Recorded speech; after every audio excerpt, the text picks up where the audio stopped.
자, 오늘은 새해를 맞이하여서 온유와 겸손이라는 제목으로 여러분과 말씀을 나누겠습니다. 우리 지난주에 우리가 새해를 어떻게 열어갈 것인가, 우리가 감사하는 한 해로 삼자, 이렇게 말씀을 나누었습니다. 우리 신앙생활을 하면서 우리 1년 동안 우리는 감사하자. 원망과 불평이 나올 때 있지만은 우리 원망과 불평을 버리고 감사의 말을 하는 사람, 감사의 시선을 가진 사람, 감사의 생각들로 살아가는 사람, 우리 이런 사람들이 되자 하고 여러분과 말씀을 나누었습니다.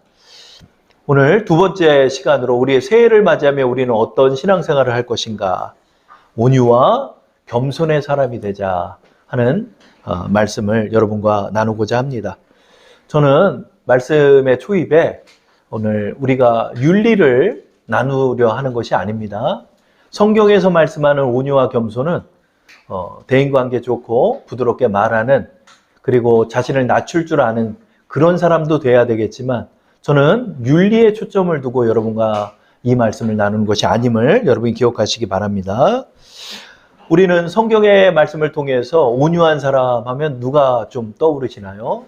네, 아브라함이나 이삭과 같은 사람이 좀 떠오를 것 같아요. 아브라함, 하나님의 말씀에 순종을 잘한 사람이 우리 아브라함이죠. 이삭, 이웃하고 다툼을 일으키지 않았던 사람이 우리 이삭이죠. 그리고 아버지의 말씀에 순종을 했던 부드러운 사람, 우리 이삭을 우리는 떠올릴 수 있을 것 같습니다. 그런데 성경의 말씀을 보니까 온유한 사람은 따로 있더라고요. 그것이 바로 오늘의 본문의 말씀이죠. 민수기 12장 3절의 말씀을 우리 다시 한번 합독해 볼까요? 이 사람 모세는 온유함이 지면의 모든 사람보다 더하더라. 아멘. 하나님께서는 모세가 지면에 있는 모든 사람, 지구상의 어떤 사람보다도 온유한 사람 하면 모세보다 더한 사람이 없다고 평가를 하신 거예요. 오늘 민수기 12장 3절의 말씀을 보면 하나님께서는 온유함의 경중을 가늠하고 계신다는 사실을 우리는 알 수가 있죠. 그렇죠? 성경 속에서 하나님께서 요한계시록의 말씀을 보면 이렇게 달아보는 저울추가 있는 걸 볼 수가 있어요. 하나님께서 우리를 달아보시는 거예요. 우리가 어떤 사람인지. 여자가 낳은 이 중에 가장 큰 자가 누구라고 그랬죠? 우리 세례 요한이라고 그랬죠. 그러니까 하나님께서 보시는 그 사람의 성품과 또 그 사람의 기질을 하나님 보신다는 거예요. 근데 모세가 이렇게 온 세상의 사람보다 온유함이 더한 사람이었다라고 하나님 평가하신다는 거죠. 그래서 여러분, 하나님께서 천국에서 너 얼마 벌다 왔냐, 너 직업이 뭐였냐를 따지는 게 아니라는 거죠. 하나님께서는 어떤 것을 따질까요? 너는 어떤 열매를 맺고 왔느냐? 너는 내가 너를 인도하는 초점에 어떻게 순종하며 살았느냐? 하나님께서 우리에게 물으실 것 같습니다. 모세는 천성적으로 이렇게 온유한 사람이 있죠. 온유함, 이렇게 우리는 생각하면 좀 부드러운 사람, 잘 웃고 온화한 사람, 이런 생각이 많이 들지요. 모세가 좀 그런 사람이었나요? 아닙니다. 모세는 과거가 있는 사람입니다. 모세는 혈기가 등등한 사람이었습니다. 그는 살인자입니다. 그리고 도망자입니다. 지명수배를 40년 전 받았던 사람이 이 모세입니다. 그 말씀이 출애굽기 2장 11절 12절에 있죠. 우리 한번 읽어볼까요? 모세가 장성한 후에 한 번은 자기 형제들에게 나가서 그들이 고되게 노동하는 것을 보더니 어떤 애굽 사람이 한 히브리 사람 곧 자기 형제를 치는 것을 본지라. 좌우를 살펴 사람이 없음을 보고 그 애굽 사람을 쳐 죽여 모래 속에 감추니라. 살인자예요, 살인자. 모세 살인자예요. 근데 이 살인도 무기로 한 게 아니라 주먹으로 쳐서 죽였으니 싸움도 엄청 잘하나 봐. 그죠? 혈기가 왕성한 사람이 모세였습니다. 나이 40에 살인을 저지르고 광야 땅으로 도망간 사람이 모세입니다. 근데 모세는 지금 80살이 됐습니다. 40년 동안 어떤 일이 있었길래 40년 후에 하나님께서는 그의 온유함이 온 지면의 사람보다 더하다라고 평가하셨을까요? 그는 아무 희망이 없는 40년을 보냈습니다. 그는 목동 생활을 했습니다. 목동에 생활을 하며 거기서 십보라라는 여인을 만나 결혼해서 자식을 낳고 예전에 왕자였던 신분을 버리고 자신의 신분을 숨긴 채 그 광야에 묻혀서 살아간 사람이 이 모세인 것입니다. 모세는 40년 동안 온유한 사람이 됐습니다. 겸손한 사람이 된 것입니다.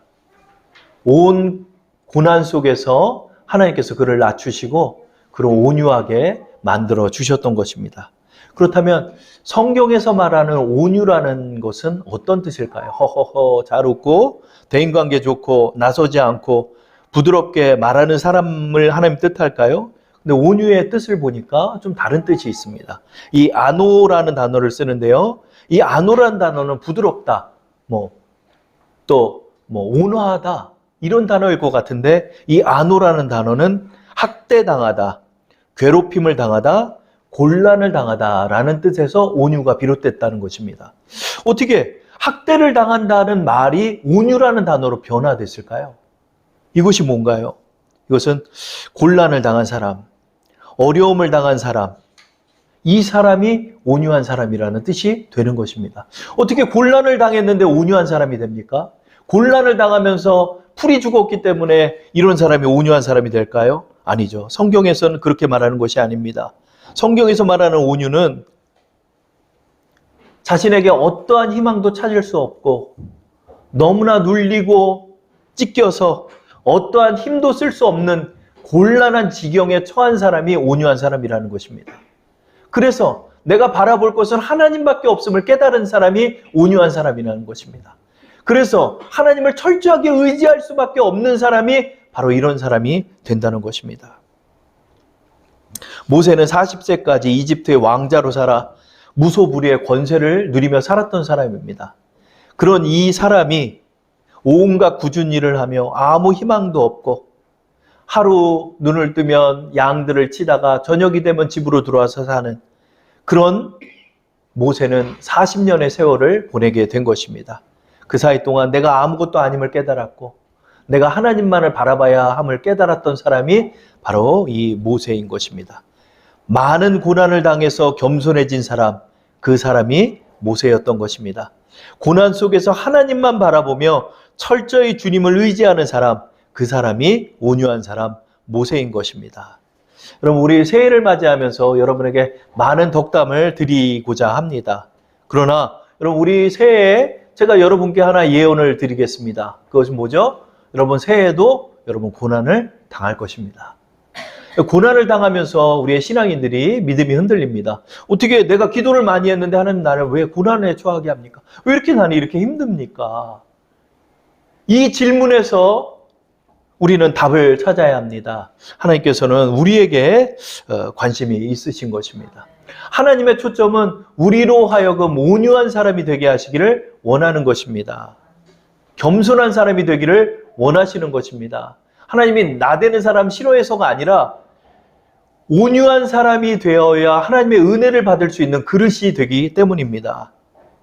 그래서 우리는 고난을 당함에 있어서 고난이 내 삶에 나를 이끄는 유익이 됨을 인정하고 나가야 하는 것입니다.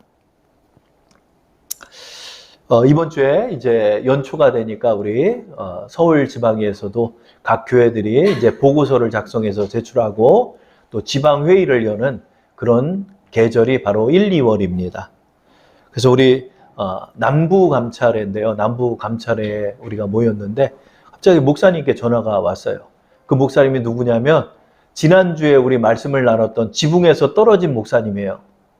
지붕에 케이블선 기사님이 와가지고 케이블선 달아준다고 갔다가 그거 도와주러 올라갔는데 그 지붕이 철판이 돼가지고 거의 미끄러져가지고 한 3층 높이에 옆으로 떨어져가지고 지금 막 고대병원에 가서 비장 파열, 어깨 골절, 옆구리 골절을 당해서 사경을 헤매는 것으로 우리는 생각을 했죠. 근데 그 목사님이 마을버스를 타고 온 거예요. 아니 목사님 어떻게 됐냐고. 아니 목사님 어떻게 됐어요? 병원에서 한 6개월 못 나올 줄 알았는데. 하나님의 은혜예요. 그래서 목사님이 이제 간증을 하시는 거예요. 그 떨어진 간증을 하셨어요. 어떻게 떨어졌는데요? 옆으로 떨어졌는데 옆으로 떨어지면서 어디에 빵 머리를 부딪히고 옆으로 떨어졌어요. 비장이 파열돼서 비장 쪽에서 피가 흘렀대요. 근데 다행히 피가 멈춘 거예요. 그럼 어떻게 수술해서 꼬맸어요? 내장을 꼬매셨어요? 그랬더니 내장이 기스만 좀 났다는 거예요. 그래서 칼도 대지 않고 어깨에 이 기부스만 좀 하고 그리고 마을버스를 타고 걸어오신 거예요. 머리도 2번인가를 꽝꽝 하고 부딪혔어요. 그 머리는 어때요? 뇌출혈이 있었나요? 그랬더니 머리에 피 고인 것도 없고 피가 난 것도 없다는 거예요. 그러더니 저희에게 말씀하셨어요. 떨어지긴 떨어졌는데 천사가 받아줄 것 같아 이렇게 이야기를 하시더라고요. 그 고난 중에서 칼을 대지 않고 그렇게 집에서 누워서 쉬기만 하면 된다고 의사 선생님이 그렇게 처방을 내리셨다는 거예요. 그래서 퇴원하셔서 우리 감찰회 모임에 직접 참석을 하시는 모습을 저는 봤습니다. 어떻게 지난주까지만 해도 어떻게 목사님이 이렇게 큰 사고 또 당하셨나. 이 목사님네는 고난이 참 많아요. 한 4년 전쯤인가요? 4년 전쯤에는 그 지방으로 내려가다가 교통사고가 나서 바퀴가 터졌는데 하필 그때 사모님이 그 떡인가를 나눠주시려고 그 봉고차에서 안전벨트를 풀었는데 그때 사고가 나서 차가 거의 뒤집어지면서 차 밖으로 튕겨져 나가고 정말 사모님 돌아가실 줄 알았거든요. 사모님이 그런 사고를 또 겪으셨고 우리 목사님이 또 이런 고난을 겪으셨던 우리 이 종암동의 우리 목사님. 그러나 이 고난 중에서도 하나님의 은혜라고 말씀하시는 이 목사님. 저는 큰 은혜를 받았습니다. 고난 속에서 여러분 우리는 왜 하나님 나에게 고난을 주시냐고 이렇게 말을 합니다. 고난이 너무 원망스러울 때가 있습니다. 고난 때문에 좌절하게 됩니다. 그러나 하나님은 우리에게 고난을 주신다는 것입니다. 하나님이 그 일을 배후에서 조종했다는 뜻이 아니라 고난을 허용하신다는 것입니다. 고난 속에서 우리는 하나님을 바라보게 되는 것입니다. 고난을 겪은 후에야 비로소 하나님을 의지해야 됨을 느끼게 되는 것입니다. 그것이야말로 우리에게 은혜의 길이 되는 것입니다. 그래서 시편 기자는 119편, 71편에 이렇게 표현하고 있습니다. 고난당하는 것이 내게 유익이라. 이로 말미암아 내가 주의 율례들을 배우게 되었나이다. 우리 세상을 살면서 나도 모르게 방자해지고 교만해집니다. 우리의 교만은 어떤 교만인가요? 하나님 없이 산다고 생각하는 것이 하나님 앞에서 교만인 것입니다. 시편의 저자는 우리에게 말합니다. 고난이 내게 유익이다. 고난이 없다면 나는 무익하며 무해하다. 고난이 없다면 나는 해롭게 될 것이다 라고 고백하는 것입니다. 모세가 고난이 없었다면 어떤 사람이었을까요? 이집트의 왕자로서 어떤 죄를 지며 살지 모르는 그런 인생이었을 것입니다. 고난 속에서 우리는 끊임없이 교만해지며 무절제해지고 방탕해지며 게을러지는 우리를 다잡아 죽게 떨어지지 않는 신앙인이 되는 것입니다. 신앙인의 복은 온유와 겸손입니다. 온유하지 않으면 하나님의 은혜를 담을 그릇이 안 됩니다. 하나님이 은혜로 주신 것도 은혜로 여기지 않습니다. 그것도 다 내가 잘나서 내가 얻은 것이라 라고 생각하는 것입니다. 하늘 끝까지 교만해지고 기고만장해지고 하나님도 없고 죄악에 물들어 사면서 그것이 다인 양 우리는 살아가게 되는 것입니다. 그렇기 때문에 하나님께서는 우리에게 적절한 고난을 주시는 것입니다. 고난이 없이 복을 받은 사람들의 말로를 우리는 봅니다. 사울왕이 그랬습니다. 갑자기 이스라엘의 1대 왕으로 추대되고 처음에 하나님 말씀을 듣는 것 같으면서 나중에 지나자 하나님을 버렸던 왕이 사울왕입니다. 삼손이 그랬습니다. 삼손이 고난 없이 하나님으로부터 달란트를 얻었습니다. 무소불위의 능력과 힘과 그 악력과 괴력을 얻었습니다. 그 괴력을 그는 그의 정욕에 사용하였습니다. 아버지의 그늘 속에서 제2대, 제3대 이스라엘의 왕이 되었던 솔로몬, 하나님께서 엄청난 지혜와 지식을 주셨던 솔로몬, 온 세상의 보화보다도 더 많은 보화를 가졌던 왕 솔로몬, 그는 2번이나 하나님을 버리는 사람이 되었던 것입니다. 이스라엘의 4대 성왕 중에 하나였던 히스기야 왕의 그 신앙을 보며 자랐던 아들 므낫세. 그러나 가장 가장 하나님을 핍박하였던 왕 므낫세. 그 므낫세 또한 망하게 되는 것입니다. 므낫세의 죄를 통하여 이스라엘은 멸망하게 되고 말았던 것입니다. 연단이 없이 여러분 권세와 부를 원하는 자들에게 권세와 부는 그의 인생을 망하게 하는 것입니다. 그래서 여러분 우리의 새해 초점에서는 하나님 적당한 고난 속에서 나를 연단하시고 그 고난 속에서 온유와 겸손한 자가 될 수 있도록 나를 인도하소서 이렇게 고백하시는 여러분 되기를 바랍니다. 여러분 하나님의 신앙의 초점은 여기 있는 거예요. 하나님은 여러분에게 관심이 있어요. 그런데 우리는 여러분 하나님으로부터 얻을 복에 관심이 있는 거예요. 그렇기 때문에 하나님께서는 우리를 낮추시고 겸손한 길로 인도하는데 초점을 두고 계시다는 사실을 여러분이 잊지 말으셔야 하는 것입니다. 이스라엘 민족을 광야에 던지신 이유도 여기 있습니다. 신명기 8장 2절 3절에도 이스라엘 민족을 낮추시는 하나님의 인도를 우리는 볼 수 있습니다. 내 하나님 여호와께서 이 40년 동안에 내게 광야길을 걷게 하신 것을 기억하라.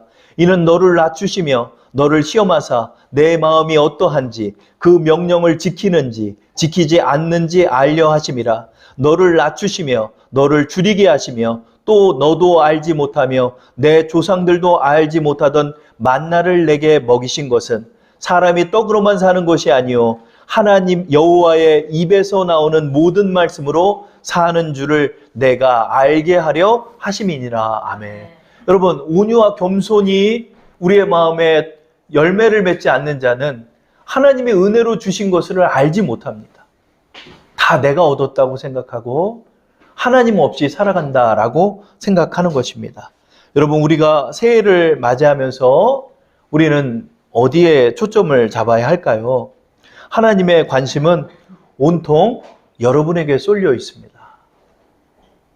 하나님은 여러분을 믿음의 사람으로 또 구원의 사람으로 이 세상을 살고 하나님 나라에 입성케 하시는 것이 하나님의 바람이신 것입니다.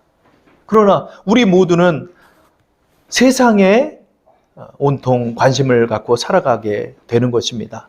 잘 되고 잘 살고 잘 벌고 하는 것에만 우리는 너무 치우치게 되는 것입니다. 하나님께서는 우리로 진정한 하나님의 백성이 되도록 인도하시는 것입니다. 여기에 하나님과 우리의 시선의 차이가 있는 것입니다. 이 시선의 차이를 극복하지 못하면 하나님을 오해하고 하나님을 원망하고 자포자기하고 이 고난의 사이클에서 튕겨져 나가 하나님을 원망하는 사람, 더 나아가서 하나님을 배교하는 사람, 하나님이 없다 말하는 사람이 되고 마는 것입니다. 아멘. 그러나 하나님은 결코 양보하지 않으십니다. 여러분을 또 고난에 두실 것입니다. 여러분을 적당한 고난 속에 또 두게 하실 것입니다. 거기서 악다구리를 부리며 또 원망하고 원망하는 사람은 계속해서 그 굴레에서 벗어나지 못하는 것을 보게 되는 것입니다. 이 얼마나 안타깝습니까? 여러분 우리는 이 고난 속에서 하나님의 시선을 회복해야 하는 것입니다. 하나님 올해 적당한 고난을 통해서 저로 겸손하고 온유한 사람이 되게 하옵소서. 하나님 나는 타고난 자가 되어서 나는 송곳 같은 자가 되어서 주머니에 넣을 수 없는 자입니다. 언제나 뚫고 나가고 언제나 뚫고 나가는 자입니다. 하나님 나를 온유하게 하옵소서. 어떻게 온유하죠? 손을 이렇게 모으면 온유해집니까? 고개를 조아리면 겸손해집니까? 아닙니다. 내 속에 높아질 대로 높아진 이 교만은 내가 꺾을 수도 꺾는 신용만 할 수는 있겠지만 꺾여지거나 버려지는 것이 아닙니다. 이것은 죄악이기 때문입니다. 이번 한 주 두 번째 저는 너무나 은혜롭고 충격적인 간증을 들었습니다. 여러분 이 돌을 아십니까? 이금석 집사님 이게 무슨 돌 같아요? 이거 저 횡단보도 앞에 있는 충돌 방지 돌 있잖아요. 이 돌에 관한 이야기를 제가 들었어요.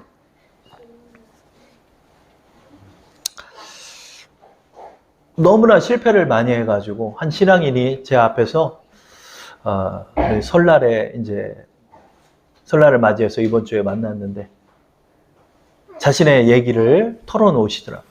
너무 힘들어가지고 하는 일마다 안 되고 하는 일마다 거꾸러지고 하는 일마다 어려워서 한적한 도로로 가서 거기서 죽어야 되겠다 결심을 했답니다. 한 30년 전에 이야기를 해주셨는데 40대가 됐던 어떤 40대 가장이 그레이스 봉고차를 한 100km 정도를 몰고 달리다가 죽어야 되겠다 그렇게 결심을 했답니다. 그래서 100km로 달리는 그 속도에서 눈을 감았답니다. 눈을 감고 그냥 달리면 직선으로 달리니까 핸들을 오른쪽으로 90도로 꺾었답니다. 눈을 감은 채 100km로 달리다 핸들을 꺾어서 자동차가 굴르든 어디를 들이받든 그렇게 해서 죽고자 하려고 80km, 100km로 달리다가 핸들을 오른쪽으로 꺾었습니다. 자신은 눈을 감았습니다. 눈을 감았는데 오른쪽으로 꺾는데 갑자기 빵 하는 소리가 들리더래요. 그러면 자동차가 뒤집어지면서 빙글빙글 돌면서 자신은 그 사고로 죽게 되리라 생각했는데 빵 하는 소리와 함께 눈을 감고 있는 상태로 가만히 생각을 해보니까 자동차는 계속 가고 있더래요. 근데 눈을 감은 그 찰나의 순간에 의문점이 생기더래요. 분명히 나는 100km로 달리다 오른쪽으로 핸들을 꺾었는데 왜 내 자동차는 계속 굴러가고 있지? 눈을 감은 채로 200m, 300m를 달리다가 눈을 한번 떴답니다. 그랬더니 자동차가 직진으로 계속 달리고 있더랍니다. 왜 그럴까? 차를 세워놓고 뒤를 돌아봤는데 저 방지 돌이 보였답니다. 자신이 달리다가 어떤 일이 있나 가만히 생각해 봤더니 달리는 과정에서 핸들을 오른쪽으로 꺾는데 맨 앞바퀴가 오른쪽으로 꺾기를 할 때 저 돌에 하필 부딪혀가지고 다시 꺾였던 바퀴가 직진 방향이 되어서 직진으로 걸어가게 돼. 핸들을 꺾었는데 저 방지 돌에 탁 부딪혀서 다시 바퀴가 제자리로 돌아와서 직진으로 달렸다는 것입니다. 차를 세워놓고 저 방지턱을 붙잡고 그렇게 울었답니다. 하나님, 내가 모든 인생을 다 실패해서 죽으려 하는데도 왜 나를 이렇게 살려두십니까? 차라리 그냥 자동차가 뒤집어져서 죽고 싶은데 왜 저를 살려두셨습니까? 왜 이 방지도를 두셔서 저를 살려두셨습니까? 그렇게 울면서 기도를 했답니다. 그때 하나님의 음성이 선명하게 마음속에 들렸다라고 합니다. 너는 하늘나라에 관심이 많구나. 그러나 나는 너와 세상에 관심이 많다 하는 그런 음성이 들렸답니다. 내가 죽고자 하니까 하늘나라에 관심을 갖기보다 나는 너를 사랑하고 너에게 관심이 있다라고 말씀해 주시는 하나님의 음성을 들은 것입니다. 저 돌을 붙잡고 하나님 앞에 기도하고 다시 일어나서 그렇게 다시 일어설 수 있었다라는 간증을 저는 이번 주에 듣게 되었습니다. 여러분, 고난은 사실 너무나 아프고 어렵습니다. 고난 속에서 우리는 나 자신의 실력을 보게 됩니다. 내가 이것밖에 되지 못한다는 것을 보게 되고 내가 아무런 능력이 없고 무능한 사람임을 또 깨닫게도 됩니다. 그 속에서 깊은 좌절에 빠지고 그 속에서 자포자기하기도 하고 그 속에서 원망하게도 되는 것입니다. 하나님, 왜 나에게 이런 고난을 주셔서 나로 이렇게 어렵게 하십니까? 라는 말이 절로 나올 수밖에 없습니다. 그러나 하나님께서는 우리로 하여금 이 길 속에서 나의 힘으로 하는 게 아니라 하나님의 힘으로 해야 함을 배우게 하시는 것입니다. 하나님, 나는 무력하니까 난 하나님 바라보겠습니다. 하나님, 나를 도와주옵소서. 하나님 앞에 겸손한 기도를 하고 나갈 때 그때야 비로소 하나님의 살아계심을 보이며 하나님께서 우리의 모든 어려운 문제를 풀어주심을 우리는 깨닫게 되는 것입니다. 그래서 우리의 모든 신앙의 끈인 바로 온유와 겸손으로 이어지는 것입니다. 우리는 하나님을 의지하며 살아야 하는 것입니다. 하나님께서 우리를 인도해 주시는 것입니다. 올 새해 여러분, 하나님께서 여러분에게 마련하신 복이 있으리라 믿습니다. 그런데 그 복은 온유와 겸손 가운데 우리에게 주어짐을 생각하면서 저 돌을 한번 바라보고 하나님께서는 우리의 눈에 보이지는 않으시지만 여러분을 보호하고 계시고 여러분을 인도하고 계신다는 그 사실, 그것을 잊지 않고 하나님을 의지하며 복을 받는 우리 여러분 되기를 축원합니다.